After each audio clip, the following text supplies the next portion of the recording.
અને દીવો અર્પણ કરવાથી એ દેવની એની તેજની ખૂબ જ વૃદ્ધિ થાય. અને આમ તો દીવા પણ બે પ્રકારના, દિવેટના પ્રકાર પણ બે, એક લાલ દિવેટ અને બીજી સફેદ દિવેટ.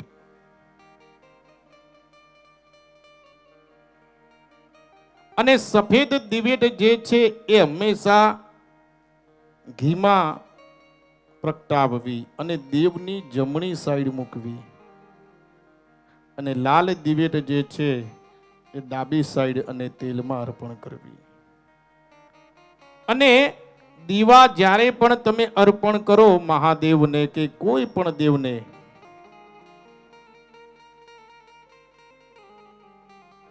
ત્યારે આનું ધ્યાન ખૂબ જ રાખવું કે એના નેત્રમાં અર્પણ કરીને પછી સાઈડમાં મૂકવા, એની તેજમાં વૃદ્ધિ થાય.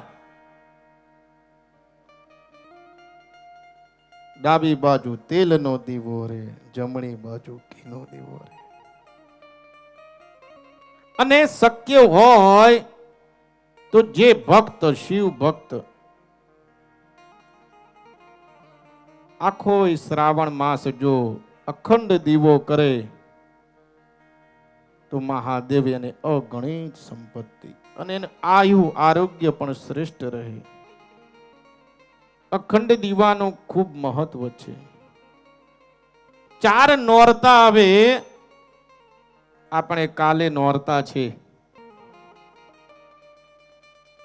4 નોરતામાં અખંડ દીવો જે કરે એના કુટુંબીજનોના આયુ આરોગ્ય અકસ્માત કોઈ દી થતો નથી એવું શાસ્ત્ર કહે.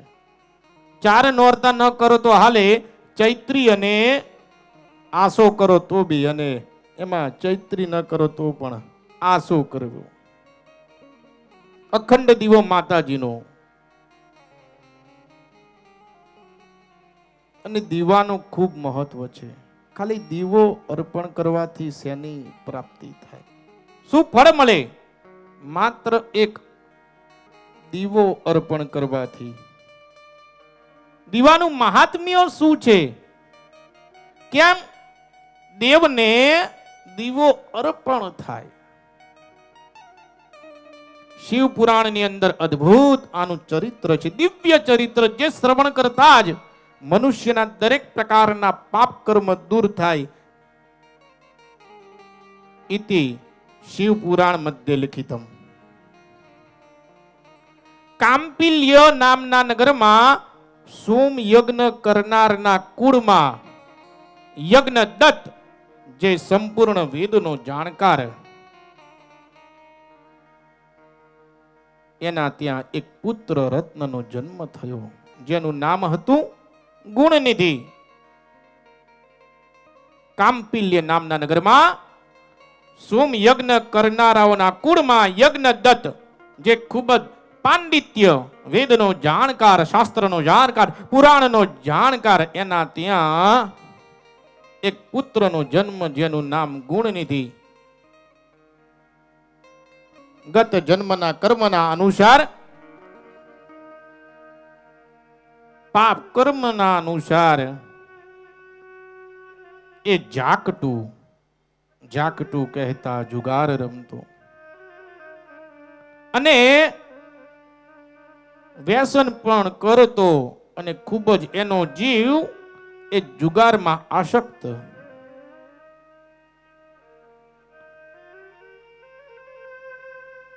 જ્યારે પણ ગુણનિધિનો પિતા યજ્ઞ દત્ત એની પત્નીને પૂછે, આપણો ગુણનિધિ ક્યાં ગયો?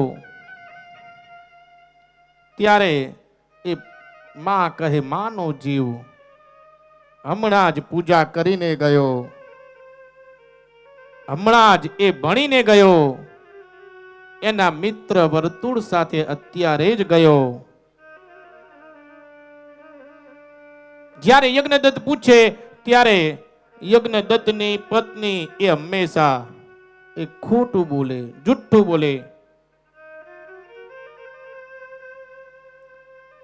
આ ગુણનિધિ એ ખૂબ જ જુગારમાં આસક્ત.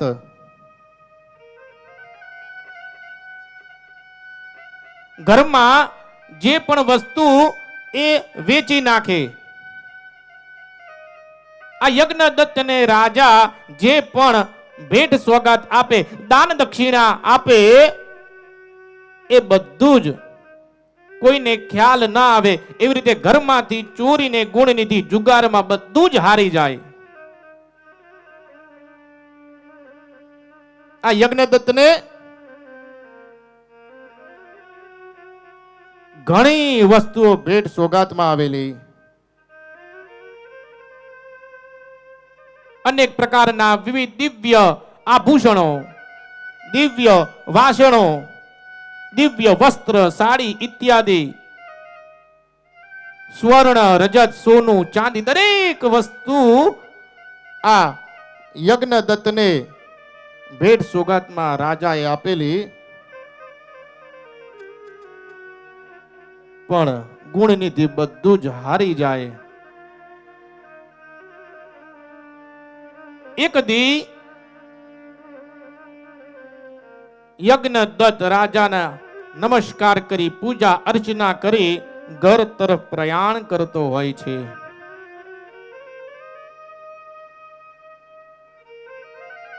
બજારમાંથી જ્યારે નીકળે, એક દુકાન પર ધાન્ય લેવા માટે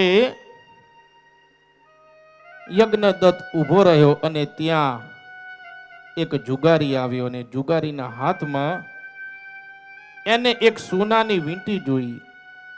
યજ્ઞદત્તને લાગ્યું કે આ વીંટી તો મને રાજાએ ભેટ સોગાતમાં આપેલી છે. આની પાસે ક્યારે? એ જુગારી, આ વીંટી લાવ, આ તો મારી વીંટી છે, મેં એમને એમ નથી લીધી, આ તો હું જીતેલો છું. કોઈની વસ્તુ ચોરતા તને શરમ નથી આવતી? યજ્ઞદત્ત જ્યારે આવું કહે ત્યારે એ જુગારી કહે, આ દુનિયામાં તમારા દીકરા જેવો કોઈ જુગારી નથી.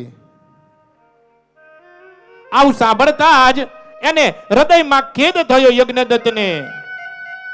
અરે, મારો દીકરો જુગારી!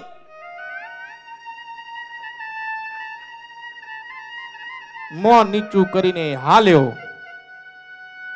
મનમાં ખૂબ જ ક્રોધ, પણ કોને કહે?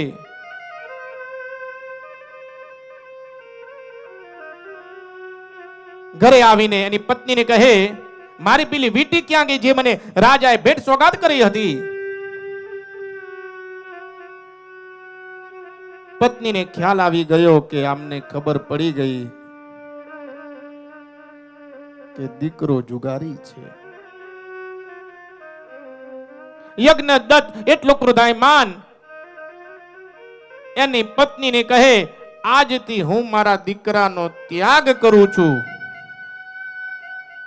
કોઈ દી એનો સ્વીકાર નહીં કરું. આજથી હું એને તિલાંજલિ અર્પણ કરું છું. અને સ્નાન કરે છે. આજથી મારો દીકરો મારી માટે મરી ગયો. પત્નીની આંખમાં આંસુ. ગુણનિધિ આવે ને ઘરમાંથી કાઢી મૂકે.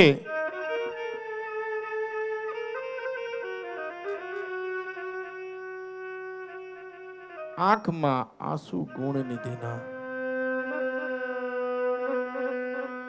નગર છોડીને જંગલ તરફ જાય છે.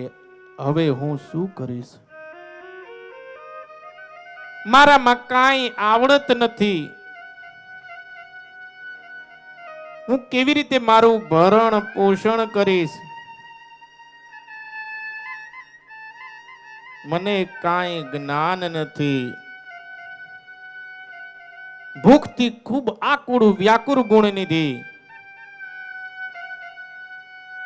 એને વેદનાના આંસુ આવતા હતા.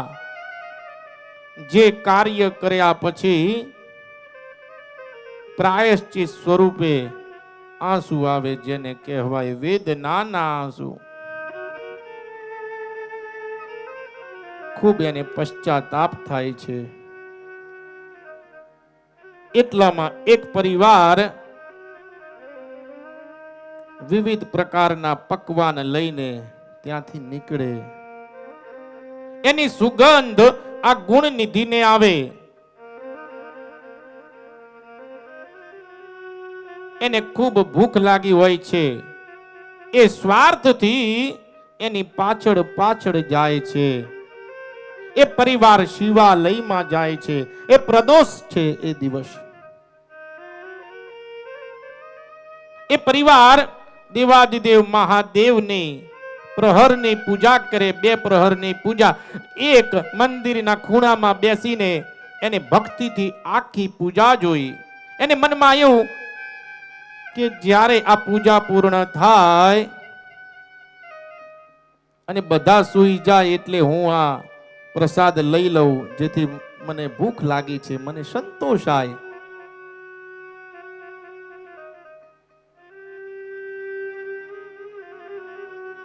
એને હૃદયથી મહાદેવને પ્રાર્થના કરી. પૂજા સંપૂર્ણ જોઈ. પ્રહરની પૂજા પૂર્ણ થઈ. એ મંદિરના રક્ષક અને પરિવાર ત્યાં શયન કરે છે. ગુણનિધિ જોવે કે બધા સૂઈ ગયા. એ ધીરેથી ઊભો થાય છે, ગર્ભગૃહમાં જાય છે અને એ પકવાન જે વિવિધ પ્રકારના મૂકેલા હોય છે એને દેખાતા નથી. એને જે વસ્ત્ર પહેર્યું હોય છે એમાંથી એક ચીરો કરે અને જે અંધારું આછું હોય છે એમાં એ પ્રગટાવે અને શિવલિંગ પર પ્રકાશ પડે. એને એ પ્રસાદ જોયા. પ્રસાદ લઈને કે લાવો હું જલ્દીથી અહીંયાથી પ્રયાણ ભાગી જાઉં, અને એ નીકળવાનો પ્રયત્ન કરે અને જ્યાં એ રક્ષકો સૂતા હોય છે એમાંથી કોઈને પગ અડી જાય. લોકોને ખ્યાલ, અરે ચોર આવ્યો, ચોર આવ્યો, ચોર આવ્યો. એ ગુણનિધિ ખૂબ માર મારે. એ ગુણનિધિનું મૃત્યુ થાય. યમના ગણ એને લેવા માટે આવે. જ્યારે યમના ગણ એ ગુણનિધિને લઈ જાય છે ત્યારે શિવના પાર્ષદો એવું કહે, યમના ગણ આ જે ગુણનિધિ છે એને તમે અમને સોંપો. આ શિવનો આદેશ છે. શિવનું નામ પડતા જ યમના ગણ એ ગુણનિધિને સોંપે. શિવના સન્મુખ લઈ જાય છે. આને મહાદેવ, આખી જિંદગી મેં ખોટા કામ કર્યા અને છતાં આજે મને શિવલોક. મહાદેવ કહે, હે ગુણનિધિ, ભલે તે આખી જિંદગી ખોટા કાર્ય કર્યા, પરંતુ અંતે તે જે દર્શન કર્યા મહાપૂજાના અને લિંગ પર જે અંધારું થતું હતું એની પર તે જે અજવાળું કર્યું, એના કારણથી આજે તને શિવલોક પ્રાપ્ત થાય છે. આવું શ્રવણ કરતા જ એક ગુણનિધિ પવિત્ર મનવાળો બન્યો. મહાદેવે એને આશીર્વાદ દીધા કે હે ગુણનિધિ,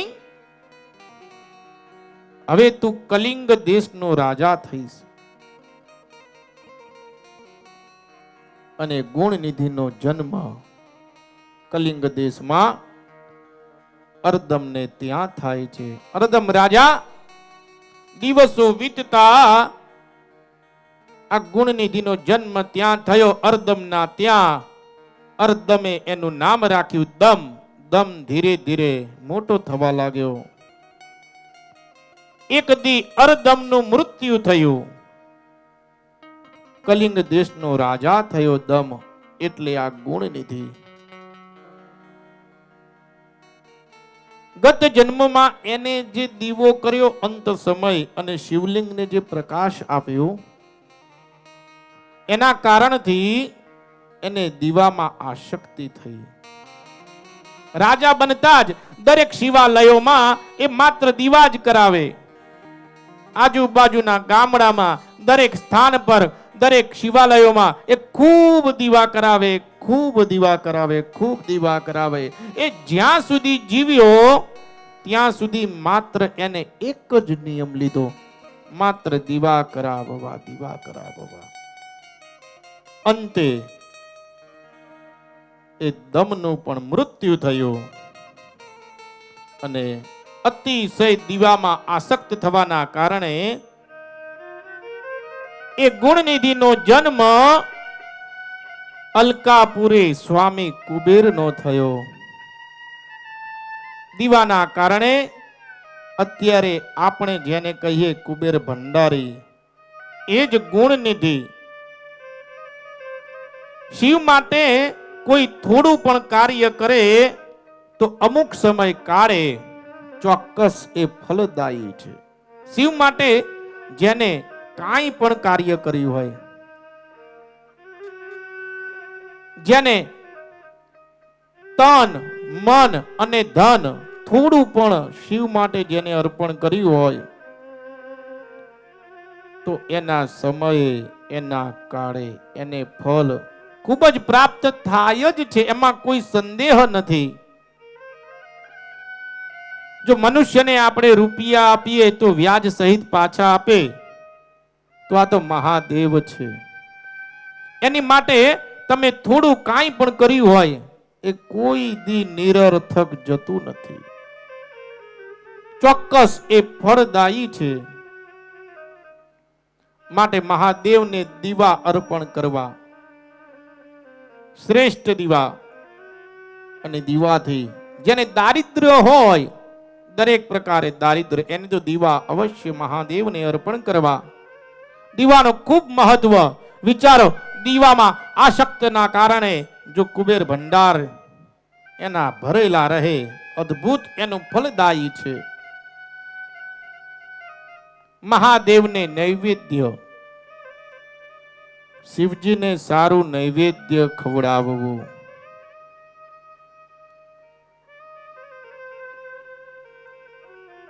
તમને જેવું પસંદ છે એવું ભગવાનને ખવડાવવું.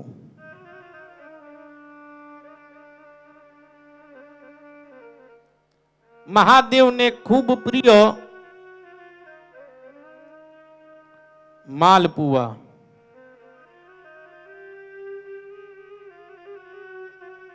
અને આનંદ થશે કે મેં કહ્યું કે મહાદેવને માલપુઆ ખૂબ જ પ્રિય.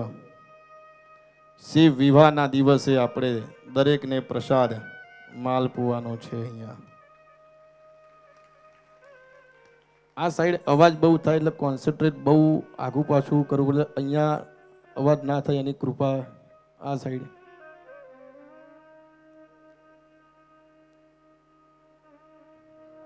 મહાદેવને માલપુઆ ખૂબ જ પ્રિય. ભગવાનને રોજ સારી રીતે જમાડવા, અને જે ઘરમાં વધારે તો કાંઈ નહીં, પરંતુ તમારું જે દેવસ્થાન હોય એમાં ક્રિસ્ટલ સાકર અથવા જે ભગવાને તમને શક્તિ આપી હોય એ થોડું લેવું અને શિવને અર્પણ કરવું.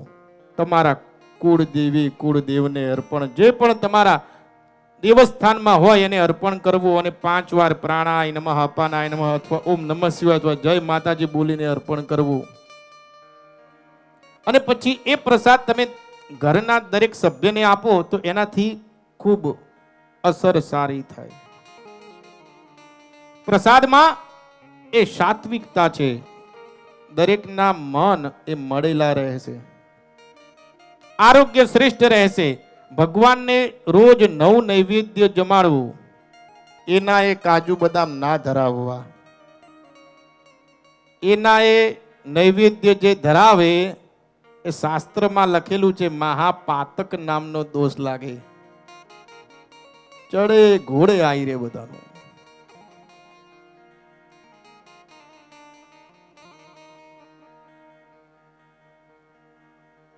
ભગવાનને નૈવેદ્ય સારું અર્પણ કરવું. પ્રાણાય નમઃ, અપાનાય નમઃ, વ્યાનાય નમઃ, ઉદાનાય નમઃ, સમાનાય નમઃ. અને શક્ય હોય આમ આપણે કરીએ, પરંતુ શાસ્ત્ર મત મુજબ જોઈએ તો આ 3 આંગળી જે પહેલા છે એનાથી પ્રાણાય નમઃ. પછી પહેલી આંગળી છોડ દેવાની. ભાઈ ઝૂમ કરો, ઝૂમ દેવતા એ નમઃ કરો. પ્રાણાય તમે બોલો પ્રાણાય નમઃ, તો એમાં આ 3 લેવાની. પ્રાણાય નમઃ. પછી હવે અપાનાય, તો પહેલી આંગળી છોડ દેવાની, આ જોઈન્ટ કરવાની 3 અપાનાય નમઃ. પછી આ છોડ દેવાની વ્યાનાય નમઃ. પછી આ છોડ દેવાની, પહેલી લઈ લેવાની ઉદાનાય નમઃ. અને પછી 5 ભેગી કરી દેવાની સમાનાય નમઃ. આ પ્રમાણે સશાસ્ત્ર પ્રાણાય નમઃ પહેલી 3, પછી છોડ દેવાની 1, વ્યાનાય નમઃ પછી બીજી, ઉદાનાય નમઃ, અને પછી 5 પ્રાણાય નમઃ, વ્યાનાય નમઃ, ઉદાનાય નમઃ, સમાનાય નમઃ. સમાનામની અંદર 5. આ રીતે અર્પણ કરો તમે નૈવેદ્ય. અમુક લોકો જે ઘરે વસ્તુ ના ચાલતી હોય શિવાલયમાં લઈ જાય. અમુક તો પેલા હવન કરતો ને એવા ફ્રૂટ આવન આનંદ આવી જાય દેખીને. એમ કેળા એવા હોય ને કે કોઈ ખાને લઈ જા ભાઈ શિવાલય. 4 તોતા અર્પણ કરી હોય એવા કેળા ભાઈ છોકરા આનંદ. આ જિંદગી દેખીને દુખી થવાનું.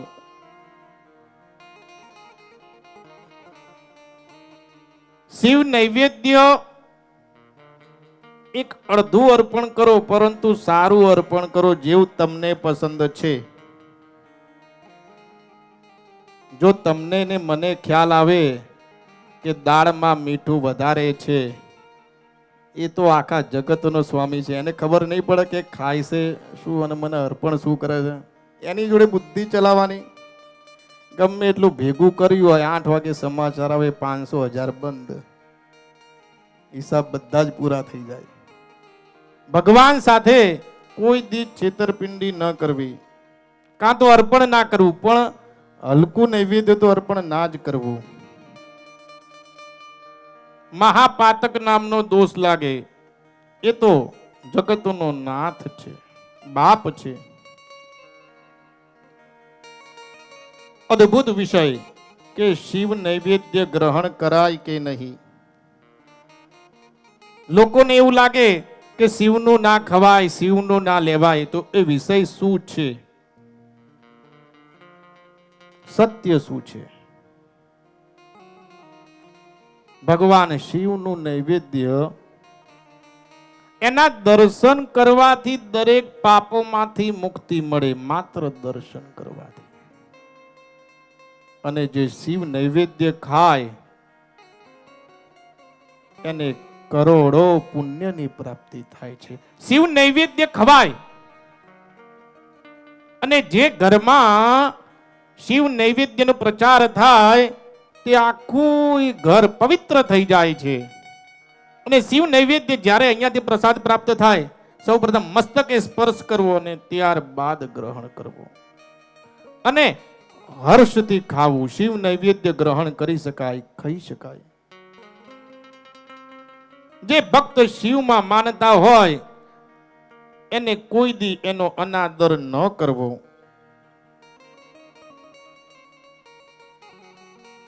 ભક્તોએ હંમેશા શિવ નૈવેદ્ય ગ્રહણ કરવું.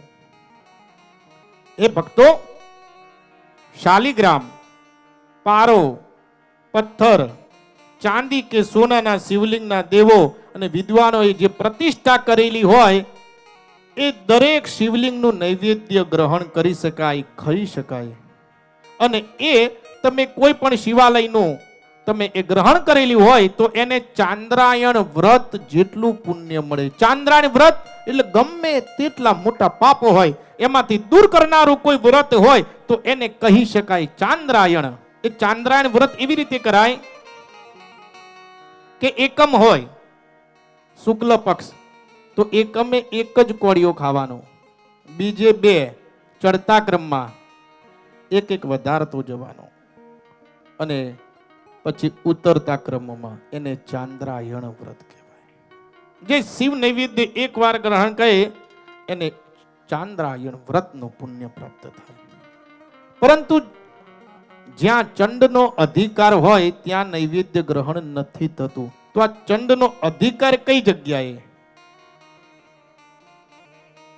કયા શિવલિંગમાં ચંડનો અધિકાર થાય?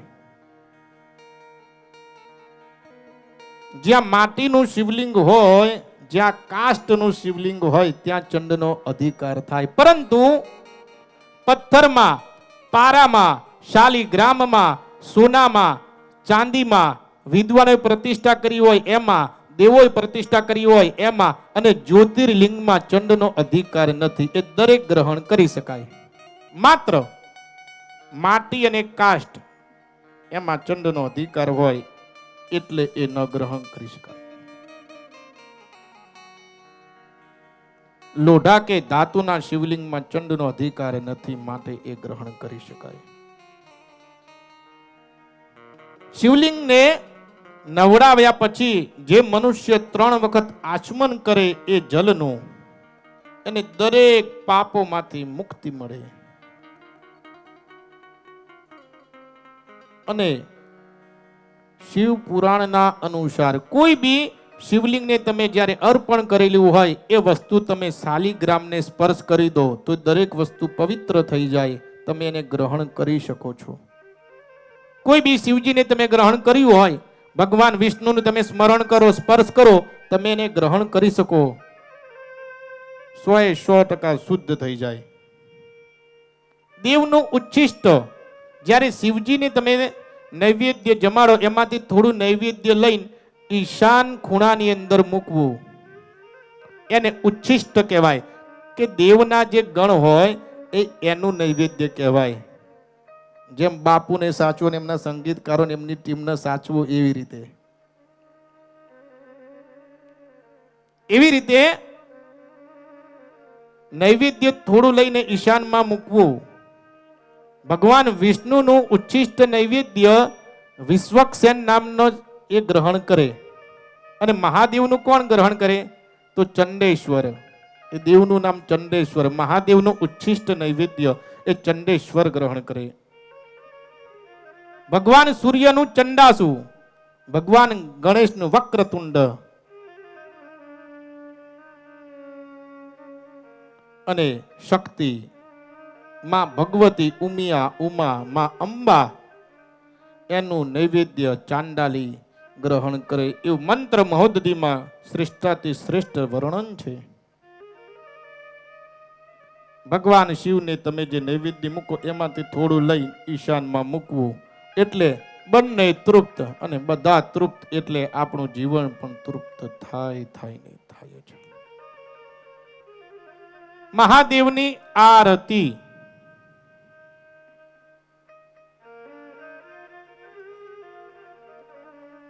ભગવાન શિવની આરતી.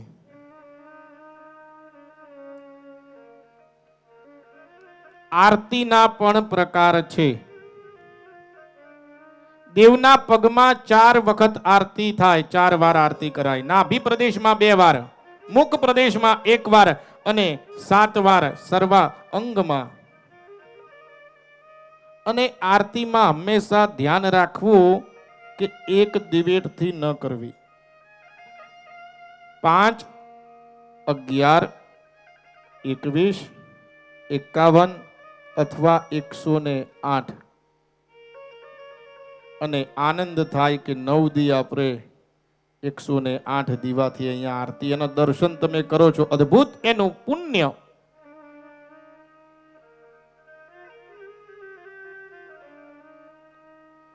અને આરતી આપણે કરીએ ત્યારબાદ કર્પૂર ગૌરમ કરુણાવતારમ સંસાર સારમ ભુજગેન્દ્ર હારમ સદા વસંતમ હૃદયાર વિંદે ભવમ ભવાની સહિતમ નમામિ. તમે કોઈ પણ ભગવાનની આરતી કરો, કોઈ પણ દેવ કે દેવીની આરતી કરો, પણ અંતમાં આ શ્લોક બોલવો જ પડે. તો આ શ્લોક છે દેવાદિદેવ મહાદેવનો. આનો અર્થ થાય કર્પૂર ગૌરમ કરુણાવતારમ. જેનું કર્પૂર ગૌર વર્ણ છે, જે કરુણાના સાગર છે. સંસાર સારમ ભુજગેન્દ્ર હારમ. આખા સંસારનો જે સાર છે, જેનાથી આ સંસાર ઉત્પન્ન થયો છે,